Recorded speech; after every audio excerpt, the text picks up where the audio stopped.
আসসালামু আলাইকুম প্রিয় দর্শক, অন্য মঞ্চের আলোচনায় আপনাদের সকলকে আমন্ত্রণ জানাচ্ছি।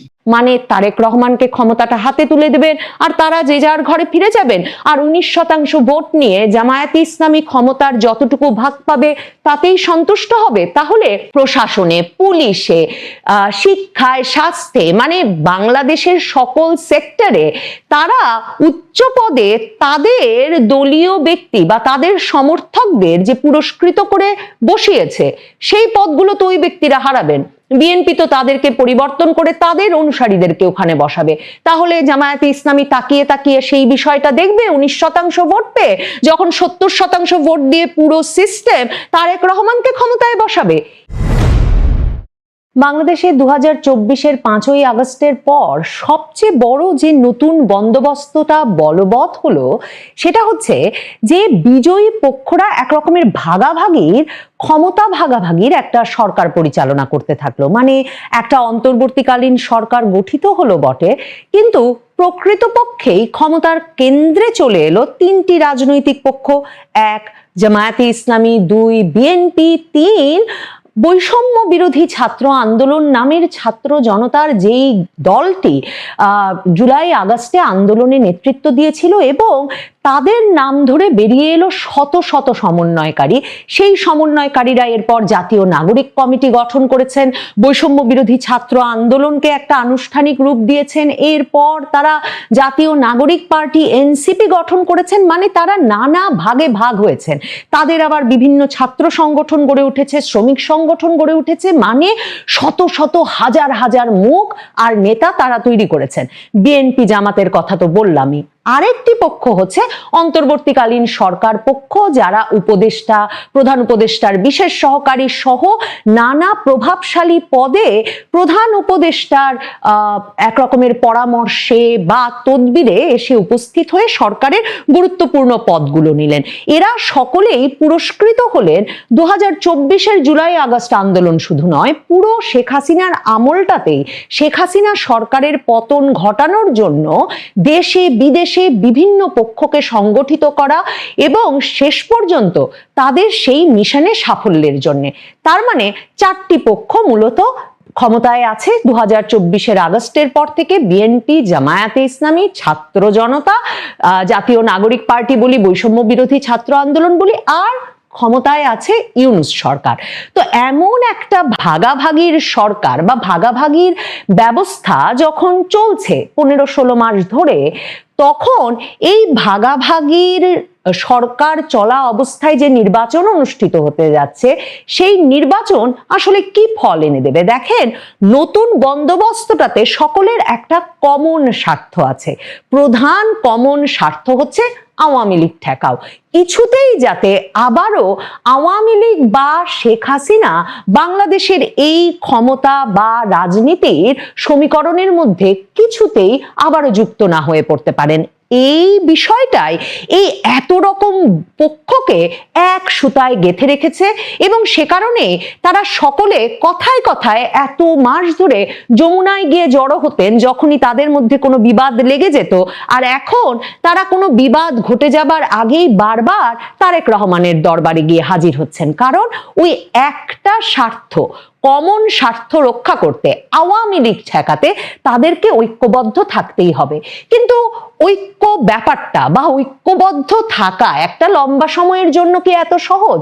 দেখেন, তারেক রহমান ঢাকায় আসার আগে বা তারেক রহমান সিনে আসার আগে, কথ্য ভাষায় যদি বলি, বিষয়টা এমন ছিল যে আগস্টের পর থেকে ক্রমাগতভাবে আমরা এটা আরো বেশি করে উপলব্ধি করছিলাম যে প্রকৃতপক্ষে জুলাই আগস্ট আন্দোলনের রাজপথে যে পক্ষটি সবচেয়ে বেশি শক্তি, কৌশল, জনবল নিয়েছিল সেই জামাতে ইসলামী ক্ষমতার সবচেয়ে শক্তিশালী পক্ষ। ডক্টর ইউনূস সরকারের ওপরেও তার অসীম একটা নিয়ন্ত্রণ। আবার বৈষম্য বিরোধী ছাত্র আন্দোলনই বলি, জাতীয় নাগরিক পার্টি বলি, এনসিপি বলি, যে নামেই ডাকি না কেন ছাত্র জনতাকে, সারা বাংলাদেশে যে শত শত হাজার হাজার ছাত্র তরুণের মুখ তৈরি হয়েছে তাদের উপরেও জামায়াতে ইসলামীর একটা অপরিসীম নিয়ন্ত্রণ। বিএনপি এই জামায়াতে ইসলামী, এনসিপি তারা এই কলঙ্ক বিএনপিকে দিচ্ছিল বটে যে 5ই আগস্ট আওয়ামী লীগের পতন হওয়া মাত্র টেম্পু স্ট্যান্ড, বাস স্ট্যান্ড সব বিএনপির দখলে চলে গেছে। কিন্তু জামায়াতে ইসলামী জানে যে তারা প্রশাসনের সবচেয়ে কৌশলগতভাবে গুরুত্বপূর্ণ স্ট্র্যাটেজিক্যালি ইম্পর্টেন্ট জায়গাগুলোতে তাদের ব্যক্তিদেরকে প্রথমবারের মতো একেবারে ছক কষে বসাতে পেরেছে। বিশ্ববিদ্যালয় প্রশাসনে বসাতে পেরেছে, শিক্ষা প্রশাসনে বসাতে পেরেছে, স্বাস্থ্য প্রশাসনে বসাতে পেরেছে। কাজেই জামায়াতে ইসলামী সরকারি প্রশাসনে এভাবে এর আগে কখনো প্রভাব বিস্তার করে তাদের পছন্দ মতো লোক নিয়োগ দিতে পারেনি। আর এনসিপি দেখেন, তারা ক্রমাগত বিএনপিকে চাঁদাবাজ বলে গালি দিতে জামায়াতে ইসলামীর সাথে গলা মিলিয়েছে বটে, অশ্লীল গালাগালিও করেছে বটে বিএনপিকে, কিন্তু তারা যত হাজার হাজার মানে ছাত্র জনতার মুখ তৈরি করেছে সারা বাংলাদেশে, যারা কিনা থানায় একেবারে বসে থেকে পুলিশের কাজকর্ম, মামলা মোকদ্দমা, কার নামে মামলা হবে, কার নামে মামলা উঠবে সেগুলো নিয়ন্ত্রণ করছে। তারা যে কোনো সরকারি দফতরে মানে জেলা প্রশাসক অফিস থেকে সচিবালয় পর্যন্ত বসে থেকে কার পদ পদায়ন কোথায় হবে সেসব নির্ধারণ করছে, কে কোথায় কাজ পাবেন, কোন ঠিকাদার কোথায় কোন কাজ পাবেন এগুলো ঠিক করছেন। এই সব কিছুতে যত টাকার খেলা চলছে, এমনকি ধরুন হাতে নাতে তো একবার ধরাই হলো, কি এক বিস্ময়কর ব্যাপার, একটি ঘটনা ধরে ফেললো পুলিশ যে গুলশানে চাঁদা আনতে গিয়ে বৈষম্য বিরোধী ছাত্র আন্দোলনের নেতারা দ্বিতীয়বার না তৃতীয়বার চাঁদা আনতে গিয়ে পুলিশ তাদের ধরলো, আবার বৈষম্য বিরোধী ছাত্র আন্দোলনকে সকল কমিটি ভেঙে দেওয়া হলো, আবার সেই কমিটিকে কার্যকর করা হলো। মানে চাঁদাবাজি প্রকাশ্যে চলছে, তার সঙ্গে এমনকি এক ছাত্র উপদেষ্টার সম্পর্ক পর্যন্ত বেরিয়ে গেল, কিন্তু এই চাঁদাবাজিকে নির্বিঘ্ন রাখা হলো। তাহলে এই ভাগাভাগিতে এখন যখন তারেক রহমান এসে ঢাকায় উপস্থিত হওয়ার পরে এমন একটা ভারসাম্যহীনতা তৈরি হলো, তখন বৈষম্যের বাংলা মানে বাংলাদেশকে বৈষম্য মুক্ত করতে যে ছাত্র জনতার আন্দোলনের সাফল্য, সেই ছাত্র জনতা কেন এই বৈষম্য মেনে নেবে? মানে তারেক রহমান আসা মাত্র বিএনপি হয়ে উঠল সারা বাংলাদেশের সবচেয়ে একরকমের শক্তিশালী পক্ষ, কারণ পুলিশ প্রশাসন, সেনাবাহিনী, সরকার সকলে হঠাৎ করে তারেক রহমানের সব কথা শুনবার জন্য প্রস্তুত। তারেক রহমান ফেব্রুয়ারিতে ক্ষমতা নেবেন সেজন্য প্রস্তুত, এবং ব্যবসায়ী নেতৃবৃন্দ মানে যাদের কাছ থেকে সারা বাংলাদেশে টাকা উঠছে, যাদের জন্য কে কোন কার্যালয়ে মানে এই যে ঝা চকচকে সব কার্যালয়ে নাম অজানা সব দলের অফিস হয়ে গেল, সেসব টাকা কারা যোগান দিচ্ছিলেন? এই সব ব্যবসায়ীরা গিয়েও যদি এখন এক দরবারে মিলিত হন আর ওই রাজনৈতিক দলের নেতাকেই প্রধানমন্ত্রী হিসেবে একেবারে মানে শতভাগ সমর্থন শুধু নয় সিদ্ধান্ত নিয়ে ফেলেন, তাহলে বলুন তো অন্যরা সেই ক্ষমতার ভারসাম্যটা, ওই ভাগাভাগির ভারসাম্যটা বজায় রাখবেন কি করে? এই 25শে ডিসেম্বর তারেক রহমান আসার আগ পর্যন্ত সংবাদ মাধ্যমগুলো খবর দিচ্ছিল, প্রায়শই তারা জরিপ করেও দেখাচ্ছিল যে দেশি বিদেশি সংস্থা জরিপেও বলছে যে জামায়াতে ইসলামী আর বিএনপির মধ্যে ভোটের ভাগাভাগিটা আওয়ামী লীগ যখন নাই তখন ভোটের পার্থক্যটা 4% এসে ঠেকেছে, এবং প্রায়শই তারা হিসাব করে দেখাচ্ছিল যে সেই জামায়াতে ইসলামীর সঙ্গে যখন অন্যান্য ইসলামী দল যোগ হচ্ছে, যখন তরুণদের দল যুক্ত হয়ে যাচ্ছে, তখন কিভাবে জামায়াতে ইসলামী এসে মানে নির্বাচনে জিতে ক্ষমতায় আসবার জন্য বিএনপির ঘাড়ে নিঃশ্বাস ফেলছে। এহেন জামায়াতে ইসলামী এখন সেই সংবাদ মাধ্যমে জরিপ ছাপছে যে মাত্র নাকি 19% ভোট পাবে, আর 70% মানুষই নাকি বিএনপিকে ভোট দিতে প্রস্তুত।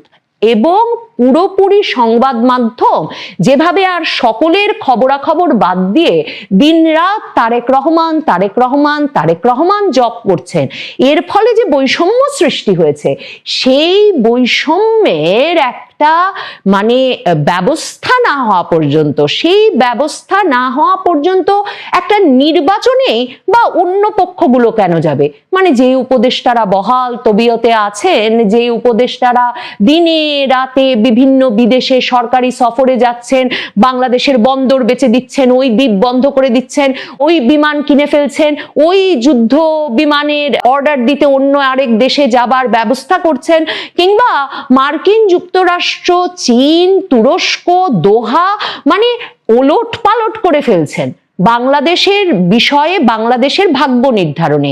এহেন সব উপদেষ্টারা কেন তারা হঠাৎ করে ক্ষমতাহীন হয়ে, ভাবুন তো, আবারও কেন সাধারণ অধ্যাপকের জীবন, এনজিও কর্মকর্তার জীবন, মানবাধিকার সংগঠনের প্রধানের জীবনে ফিরে যাবেন?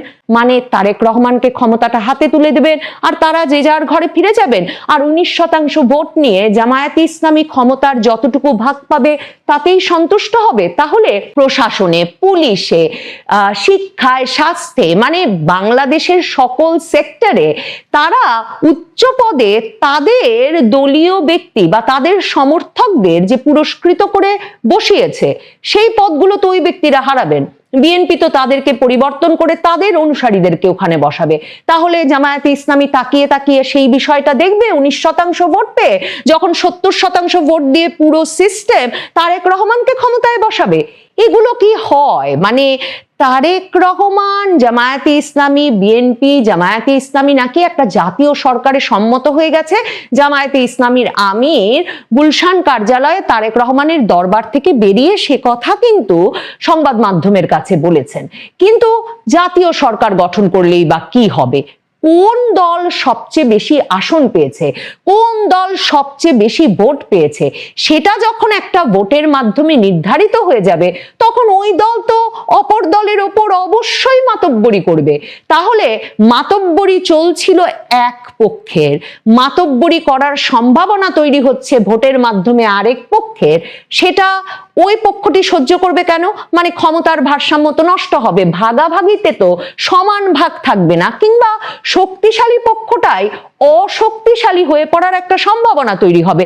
আর ওই যে উপদেষ্টা পরিষদ, অন্তর্বর্তীকালীন সরকার, সেই পক্ষটির কি হবে? কি হবে তরুণদের? মানে নাহিদ, হাসনাত, সার্জিস, নাসিরউদ্দিন পাটোয়ারি, আক্তার হোসেন, এ কটি মুক্ত নয়। সারা দেশে যে শত শত নাকি সমন্বয়কারীর পোস্টই ছিল, এরপর বিভিন্ন জায়গায় চাকরি দেওয়া নেওয়ার ক্ষেত্রে সবচেয়ে প্রভাবশালী হয়ে উঠেছিলেন, এমনকি সমন্বয়কারীদের উপদেষ্টা হিসেবে জুলাই আগস্ট আন্দোলনে কাজ করেছেন এমন ব্যক্তিদের অনেকেও তারাও পত্রিকার পাতায় নাম নিয়ে এসেছিলেন।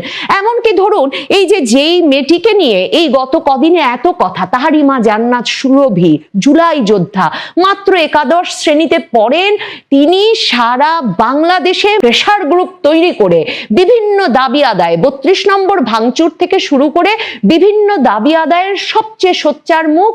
আবার দুর্জনেরা বলেন তিনি সারা বাংলাদেশের অন্যতম বড় সাহসী চাঁদাবাজও বটে। তাহলে বলুন তো, মাহাদি হাসান, ওই যে ছেলেটি, মানে যেই ছেলেটি হবিগঞ্জ থানায় গিয়ে বলল যে জুলাই যুদ্ধের জন্য তাকে এসআই সন্তোষকে পুড়িয়ে মারতে হয়েছে, থানায় আগুন জ্বালিয়ে দিতে হয়েছে, ওই রকম ছেলেগুলোকে, ওই রকম ছেলে মেয়েগুলোকে বিএনপি বা যারা ক্ষমতায় আসবে, সবচেয়ে বেশি ভোট পাবে, সবচেয়ে বেশি আসন পাবে, তারা আশকারা দিতে থাকলে তাদের রাজনৈতিক পক্ষের প্রভাব সারা বাংলাদেশে প্রতিষ্ঠিত হবে কি করে? তাদের সরকারের নিয়ন্ত্রণ কি করে প্রতিষ্ঠিত হবে? কাজেই ভাগাভাগির একটা নির্বাচন কিভাবে অনুষ্ঠিত করতে পারবে এই চার পক্ষ মিলে, সেটাই আমি এখনো পরিষ্কার বুঝতে পারি না। আর যদি বা সেই ভাগাভাগির নির্বাচনটা হয়েই যায়, তাহলে যে সরকার আসবে সেখানে তো ভাগে বৈষম্য হবে। সেই বৈষম্য অন্য পক্ষগুলো সয়ে নেবে কেন, সেটাও আমি কোনো হিসেব মিলিয়ে বুঝতে পারি না। আমার তাই মনে হয় শেষ পর্যন্ত পরিণতি হবে যেটা আওয়ামী লীগ আর শেখ হাসিনা বলছেন, যে সরকার ক্ষমতায় আসবে এমন একটা নির্বাচনের পর, সে সরকার শেষ পর্যন্ত বেশি দিন ক্ষমতায় থাকতে পারবে না। কারণ সেটা বোধহয় আওয়ামী লীগকে নিশ্চিত করতে হবে না, বরং তারাই নিজেরাই ভাগাভাগির সরকারের মধ্যে ভাগাভাগি নিয়ে কামড়াকামড়িতে নিঃশেষ হবেন, ক্ষমতাহীন হবেন, এবং সম্ভবত ওই কোন্দলেই সেই সরকারের শিগগিরই পতন হবে। আওয়ামী লীগ নেতারা কি দেশে আসবেন? দেশে আসা প্রসঙ্গ নিয়ে কথা বলতে চাই। আমি আজকে একটা ভাইরাল বক্তব্য ছাত্রলীগের সাবেক সাধারণ সম্পাদক সিদ্দিক নাজমুল আলমের একটি বক্তব্য সোশ্যাল মিডিয়ায় দেখলাম। সিদ্দিক নাজমুল আলম কি বলছেন আমরা সেটি একটু শুনি, তারপরে আলাপটা শুরু করি প্লিজ। আমার শরীর এখন কাঁপছে। আমি দীর্ঘ 10 বছর পর মাননীয় নেত্রীর সামনে কথা বলার সুযোগ পেয়েছি। ছাত্রলীগের কিভাবে সৃষ্টি, ছাত্রলীগের অতীত, এগুলো সবাই সবকিছু জানে। মাননীয় নেত্রী, আমরা এখন এমন একটি সময় অতিক্রম করতেছি যে সময়টি 1971-এর মহান মুক্তিযুদ্ধের চাইতেও বেশি কঠোর হয়ে গেছে। মাননীয় নেত্রী, বাংলাদেশের জনগণ ইমোশনাল ব্ল্যাকমেইলিং এর শিকার হয়ে হয়তোবা অনেক মানুষ সেদিন রাস্তায় নেমেছিল। 5ই আগস্টের পর থেকে বাংলাদেশের প্রত্যেকটি মানুষ হারে হারে উপলব্ধি করতে শুরু করেছে যে এইটা কি ষড়যন্ত্র ছিল, জঙ্গি গোষ্ঠীর কি প্ল্যান ছিল। নেত্রী মানুষ আন্দোলন করার জন্য মুখিয়ে আছে, শুধু চাচ্ছে নেতৃত্ব। আমাদেরকে এত কথা বলে কোনো কাজ হবে না, আমাদের দেশে যেতে হবে। নেত্রী, আপনি যেখানে আছেন সেখানেই থাকবেন। আমি সামাজিক যোগাযোগ মাধ্যমে বলেছিলাম আমি দেশে সবার আগে যেতে চাই। মাননীয় নেত্রী, ছাত্রলীগের শুধু সাবেক প্রেসিডেন্ট সেক্রেটারি না, যারা আওয়ামী লীগের কেন্দ্রীয় কমিটির নেতৃবৃন্দ রয়েছেন, এমপি মন্ত্রী ছিলেন, তাদের সবাইকে নেত্রী দেশে যেতে বলুন। আমরা দেশে না গেলে কোনোদিনও আন্দোলন চাঙ্গা হবে না, রাজপথে মানুষ নামবে না। মানুষ রাজপথে নামার জন্য উন্মুখ হয়ে আছে। সিদ্দিক নাজমুল আলম বলছেন আমার শরীর এখন কাঁপছে, আমাদের এত কথা বলে কাজ হবে না, আমাদের দেশে যেতে হবে। নেত্রী, আপনি যেখানে আছেন সেখানেই থাকবেন, সবার আগে দেশে আমি যেতে চাই। কেন্দ্রীয় কমিটির নেতৃবৃন্দ, এমপি মন্ত্রী সবাইকে দেশে যেতে বলুন। অত্যন্ত গুরুত্বপূর্ণ একটি কথা বলেছেন সিদ্দিক নাজমুল আলম যে দেশে যেতে হবে। আজকে বাংলাদেশ রাজনীতিহীনতার মধ্যে অবস্থান করছে। এই মুহূর্তে যে রাজনৈতিক দলগুলো, এই রাজনৈতিক দলগুলো তো ক্রিয়াশীল আছে, তাই না? ক্রিয়াশীল থাকার পরেও দেশ কি স্বাভাবিক চলছে? এই যে 12 ফেব্রুয়ারি একটা সাজানো নির্বাচনের আয়োজন চলছে, নীরব আয়োজন, এবং নির্বাচনটা শেষ পর্যন্ত হয়ে যাবে এবং কাকে ক্ষমতায় বসানো হবে সেটিও রাষ্ট্রপক্ষের আচার আচরণ দেখে পরিষ্কার। এই যে ক্ষমতায় বসানো হলো কিংবা নির্বাচনটা হয়ে গেল, তাহলে কি সবকিছু সমস্যার সমাধান হয়ে গেল? আজকে যে সংকট, আজকে মানুষের নিরাপত্তা নেই, জানমালের নিরাপত্তা নেই, আজকে দেশের অর্থনীতি ভঙ্গুর, দ্রব্যমূল্যের ঊর্ধ্বগতি, মানে সোজা কথা রাষ্ট্র ব্যবস্থা বলতে যে জিনিসটি সেটি কিন্তু ভেঙে পড়েছে। 12 ফেব্রুয়ারি নির্বাচনে, পাতানো একটা নির্বাচনে, সাজানো একটা নির্বাচনে একজনের হাতে ক্ষমতা হস্তান্তর করলাম, তাহলে সব চেঞ্জ হয়ে যাবে? আমি যাদের হাতে ক্ষমতা হস্তান্তর করব তারাই তো দেশ চালাচ্ছে। প্রশাসনের বিভিন্ন পর্যায়ে, সমাজের বিভিন্ন স্তরে বিএনপির লোকজন, জামাতের লোকজন চালাচ্ছে। 12 ফেব্রুয়ারির পরে কি হবে? জাস্ট প্রধান উপদেষ্টা ডক্টর মোহাম্মদ ইউনূস আছেন, তার এই পদটায় চেঞ্জ আসবে, তারেক রহমান আসবেন বা অন্য কেউ আসবেন, আর মন্ত্রী পরিষদে চেঞ্জ আসবে, উপদেষ্টা পরিষদে আছে যারা, তারা চেঞ্জ আসবে। সরকারটার নাম অন্তর্বর্তী সরকার, সেটা একটা রাজনৈতিক সরকারের রূপ লাভ করবে। করলে কি হঠাৎ করে রাতারাতি চেঞ্জ হয়ে যাবে সবকিছু? প্রশ্নই আসে না। এই নির্বাচনটাই তো একটা অবৈধ নির্বাচন। অবৈধ নির্বাচনের মাধ্যমে বাংলাদেশ আরো অবৈধ পথে হাঁটবে, এটাই সত্য কথা। কারণ এই সরকারের কি আসলে নির্বাচন করার কি আইনগত কোনো অধিকার আছে? আমার সংবিধান কি বলে? সংবিধান বলে নির্বাচিত সরকার নির্বাচন করবে। সংবিধান বলে, বা সংবিধান সর্বশেষ কোর্টের রায়, তত্ত্বাবধায়ক সরকার ফিরে এসছে। তত্ত্বাবধায়ক সরকারটিকে আর্টিফিশিয়ালি ফিরিয়ে আনা হয়েছে, পরবর্তী নির্বাচন থেকে তত্ত্বাবধায়ক সরকার কার্যকর হবে। তাহলে এই সরকারটা কি? এই সরকারটা আসলে কিছু না। এই সরকারটা যে নির্বাচনটা করে দেবে সেটা একটা অবৈধ নির্বাচন, এবং অবৈধ নির্বাচনে অবৈধ শাসনতন্ত্র কায়েম হবে বাংলাদেশে, সেদিকে এগোচ্ছে। এখন দেশের অবস্থাটা এরকম। আওয়ামী লীগ নেতারা, বিশেষ করে শীর্ষ নেতৃত্ব যারা, তারা দেশের বাইরে, জীবন বাঁচানোর খাতিরে তারা দেশের বাইরে। তারা বলছেন জীবন বাঁচানো, হ্যাঁ, অনেকের জীবন সংকটাপন্ন হতো, জীবন বিপন্ন হতো, অনেকে হয়তো এখন জেলে থাকতেন, জেলে না থেকে বিদেশে চলে গেছেন। কিন্তু এইভাবে কি সারা জীবন বিদেশে থাকবেন? সাবেক প্রধানমন্ত্রী শেখ হাসিনা বিদেশে থাকবেন, ঠিক আছে, তার নিরাপত্তা এখানে সংকট হতে পারে এবং তার রায় পর্যন্ত হয়েছে। এই যে একটা অস্থায়ী সরকারের আমলে তার মৃত্যুদণ্ডের রায় পর্যন্ত হয়েছে, তার আসাটা দেশে কঠিন ব্যাপার। কিন্তু দেশে না আসলে কি বাংলাদেশের উত্তরণ ঘটবে? এই যে রাজনীতি এক প্রকার, এখন রাজনীতি নেই তো, রাজনীতি কি এটা বোঝাই যাচ্ছে যে এটা আসলে বাংলাদেশে কি রাজনীতি নাকি কি, এটা আসলে কিছু বুঝতে পারছে না এটা কি হচ্ছে। এই পরিস্থিতি থেকে উত্তরণ ঘটাবে কি? আওয়ামী লীগ এবং আওয়ামী লীগের সাথে সমমনা যে দলগুলো আছে তাদেরই ঘটানো উচিত। এই জন্য সিদ্দিক নাজমুল আলম যে কথাটি বলেছেন যে দেশে আসতে হবে, দেশে আসা ছাড়া উপায় নেই, এর চেয়ে বড় সত্য কথা আর নেই। আওয়ামী লীগ নেতারা দেশে ফেরা ছাড়া, আওয়ামী লীগ প্রধান শেখ হাসিনা আওয়ামী লীগ নেতাদের দেশে ফিরতে নির্দেশ দেওয়া ছাড়া বাংলাদেশ আর রক্ষা হবে না। দেশে এসে একটা স্বাভাবিক পরিস্থিতির জন্য আন্দোলন সংগ্রাম করতে হবে। হ্যাঁ, হয়তো জেলে যেতে হবে অনেকে। আপনারা একযোগে ঘোষণা দিয়ে দেখুন একবার কি ঘটে। একযোগে ঘোষণা দেন যে আওয়ামী লীগের সব নেতারা দেশে আসবে। এই সরকার যদি পাগল না হয়ে যায়, এই সরকারের মাথা খারাপ যদি না হয়ে যায়, এয়ারপোর্টে গিয়ে দেখবেন যে সব বাহিনী যায় হাজির, যারাই দেশে ফিরতেছে তাদেরকেই অ্যারেস্ট করার জন্য রেডি থাকবে। হ্যাঁ, দেশে ফিরে লাভটা কি হবে? সবাই অ্যারেস্ট হয়ে যাবে।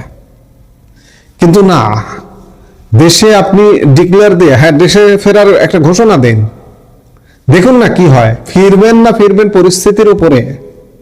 কিন্তু দেশে ফিরে আন্দোলন রাজনীতি করতে হবে। আপনি জেলে যাবেন, আপনার ব্যাকআপ আরো 10টা ব্যাকআপ থাকতে হবে। কতজনকে জেলে নেবে?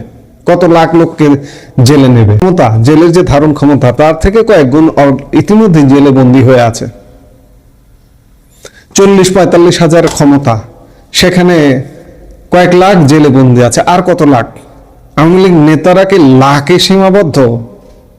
কাজেই ডিক্লেয়ার দিন, প্রকাশ্যে ঘোষণা করে দেখিয়ে আসবেন এমন নয়, দেশে আসুন। সোজা কথা, আওয়ামী লীগ নেতাদের দেশে আসতে হবে। দেশে আসা ছাড়া আজকে এই যে পরিস্থিতি, এই পরিস্থিতি থেকে উত্তরণ নাই। 12 ফেব্রুয়ারি একজনের হাতে, 12 ফেব্রুয়ারির পরে কয়েকদিনের মধ্যে, 2-1 দিনের মধ্যে ক্ষমতা হস্তান্তর হবে, হয়েও কোনো উত্তরণ ঘটবে না। দেশ এভাবেই চলবে, এভাবেই চলতে থাকবে।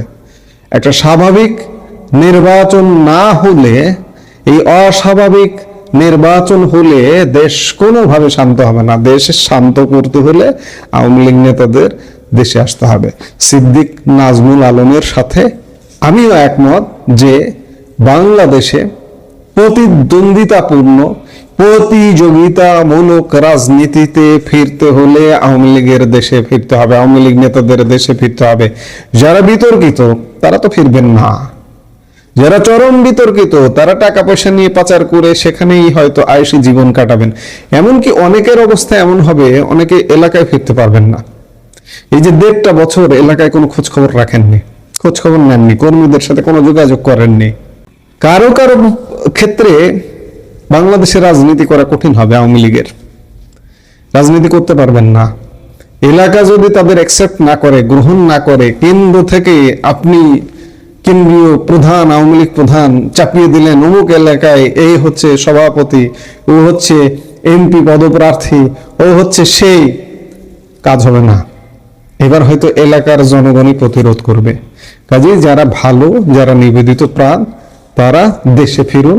এছাড়া আওয়ামী লীগের রক্ষা হবে না, বাংলাদেশের রক্ষা হবে। এর চেয়ে বিকল্প আর কোনো পথ নাই। কাজেই আমি সিদ্দিক নাজমুল আলমের সাথে শতভাগ একমত পোষণ করছি।